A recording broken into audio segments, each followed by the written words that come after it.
The Utah Jazz have managed to pull off a win against LaMelo Ball and the former Utah Golden Child, Gordon Hayward. First O'Neal in the history of the NBA who had trouble dunking a basketball.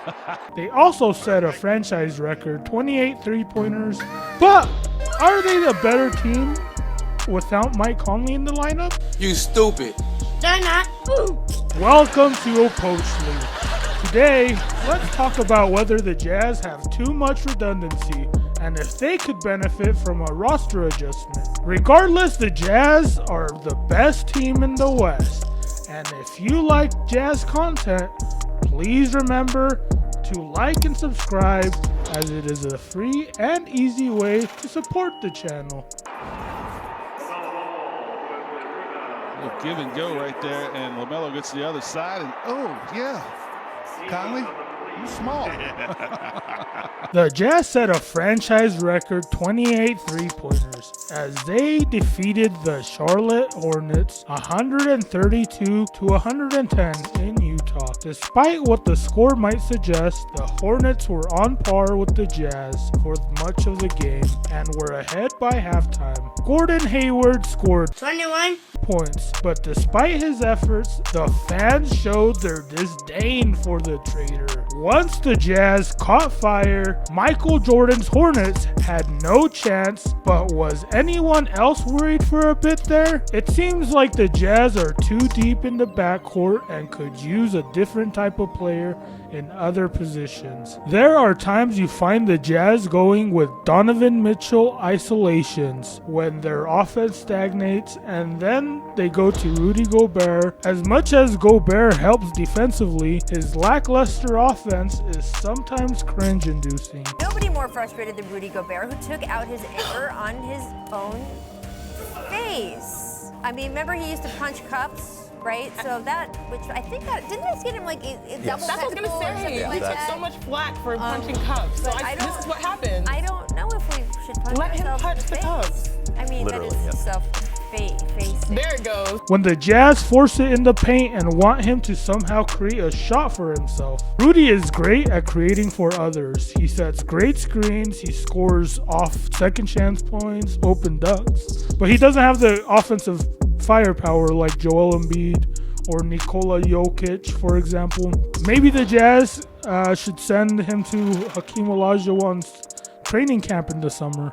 It doesn't help that his free throws are mediocre at best when he actually draws fouls. The Jazz might benefit by signing someone like DeMarcus Cousins, who could give you great productive offensive possessions in limited minutes. Not to mention, if you sign DeMarcus Cousins, you also are preventing him from signing with another team and maybe biting you in the future. The Jazz players are good individually, but I think many of our players have overlapping talents. KK&T, we're hoping maybe Donovan's smiling at the end of this game, right? As Clarkson. This could be the year for the Jazz if everyone manages to stay healthy. But what's the point if any team can beat us in a 7-game series once they find the kink in our armor? In my opinion, we need to be more versatile and have more specialists that can do different things for us. Our young players are alright, but in a season where we are doing so well, I wouldn't mind shaking up our 9 through 13 roster spots in order to get more veterans, more specialists for our championship run. Last year we lost to the Denver Nuggets after being up 3-1. How much different would it have been with Bogdanovich and Mike Conley? Honestly, there's not much lost without Mike Conley, because there's so many more players like Clarkson, Donovan Mitchell, and even Joe Ingles who can pick up some of the slack. But when you have someone like Bojan Bogdanovic who's out, Georges Niang and Royce O'Neal can help fill the void a little bit, but not all of it, and it leaves us vulnerable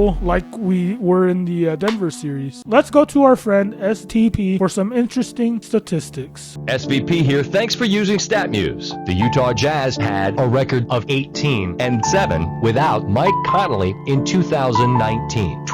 This is SVP. Yes, it's really me. The Utah Jazz have a 6-0 record without Mike Conley this season. This is SVP. The Utah Jazz have a 19-6 record with Mike Conley this season. Hi, this is Scott Van Pelt. The Utah Jazz have a record of 2-0 without Donovan Mitchell this season. So, as you can see, the Jazz have been doing fine this year when they have some injuries in the backcourt, which is an indicator that maybe they are a little too deep in some positions. Don't get me wrong. You can never be too deep. Maybe you can be too deep in the wrong place. I think the backcourt is easier to backfill in the NBA with the talent pool being much broader than with centers, for example. Maybe all these pieces are a perfect fit, but as a Jazz fan, I find myself worried when we come across decent teams like the Clippers or the Nuggets. It seems we can barely keep up with them with a full roster, let alone one full of injuries. So what do you think? Should the Jazz trade and shake things up? Should the Jazz sign DeMarcus Cousins? Will the Utah Jazz dancers ever take out Lil Z out on a date? Let me know in the comment section. And don't forget to subscribe to catch more future videos. Thank you. And do you believe that Melo Ball is a top 10 point guard? All around point guard. I'm talking about all around. He does everything. Top 10? You can just name them. Name 10 point guards. That's better than him right now. Dame, Kyrie. Okay. You got Luka. Okay. You got John Wall back. Well, I see. Murray. All right, that's 7. I go 7. You got Westbrook still? Yeah, that's what I said. It's 10. Listen, you got Westbrook. Yeah. You didn't name 10 people better than him. I named 12. No, you didn't. I think you got 9, but what about Kemba? Who you got? Okay, Ja, Trey, CP, Luka, Kemba, Kyrie, John Wall, Dame, Murray, Steph. Where Ben Simmons? Come on. Simmons. Yeah. He hates when I do that. Shit, they got LeBron at the PG now. Oh my God. Right now, he's not top 10.